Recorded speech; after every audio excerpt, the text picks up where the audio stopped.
একাংশ পৰীক্ষাৰ্থীয়ে আমাক প্ৰশ্ন কৰিছিল যে OMR সিটত ফটোটো কিয় দিছে মই চালু অন্ধ্ৰপ্ৰদেশ মহাৰাষ্ট্ৰ আজিকালি সকলো ৰাজ্যৰ পৰীক্ষাত OMR সিটৰ লগত ফটোটো দিয়ে যাতে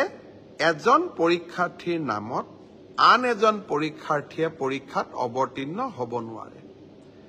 আজি মই সেৱাৰ বিষয়াসকলৰ লগত কথা পাতিছিলো তৃতীয় শ্ৰেণীৰ OMR সিট ইতিমধ্যে বনোৱা হৈ গল ড্ৰাইভাৰ বা তৃতীয় শ্ৰেণীৰ আন পোষ্টৰ কাৰণে আপোনালোকৰ মনোভাৱক কাৰণ বহুতে কৈছিল যে আমাৰ আইডেন্টিটিটো ৰিভিল হ'ব পাৰে আপোনালোকে কোৱা কথাটো নিশ্চয়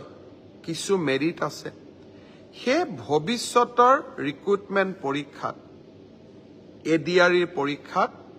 OMR সিটত ভৱিষ্যতে ফটো লগোৱা OMR সিট ব্যৱহাৰ নকৰিবলৈ মই সেৱাক পৰামৰ্শ দিছো তেওঁলোকে মোক কৈছে যে স্যাৰ 29 তাৰিখৰ পৰীক্ষাত এয়া সম্ভৱ নহব কিন্তু নৱেম্বৰৰ পৰা যি অক্টোবৰত যি আমাৰ পৰীক্ষা হ'ব তাত আমি OMR সিটত ফটো নাৰাখো অৰ্থাৎ এইখন চৰকাৰক কোনোবাই ইতিবাচক সমালোচনা কৰিলে ইতিবাচক পৰামৰ্শ দিলে তাক গ্ৰহণ কৰাৰ সততা আৰু সাহস আমাৰ আছে কাৰণ মই সদায় বিশ্বাস কৰোঁ মুখ্যমন্ত্ৰী বা চৰকাৰ ৰাইজৰ ওপৰত নহয় মুখ্যমন্ত্ৰী বা চৰকাৰ ৰাইজৰ তলত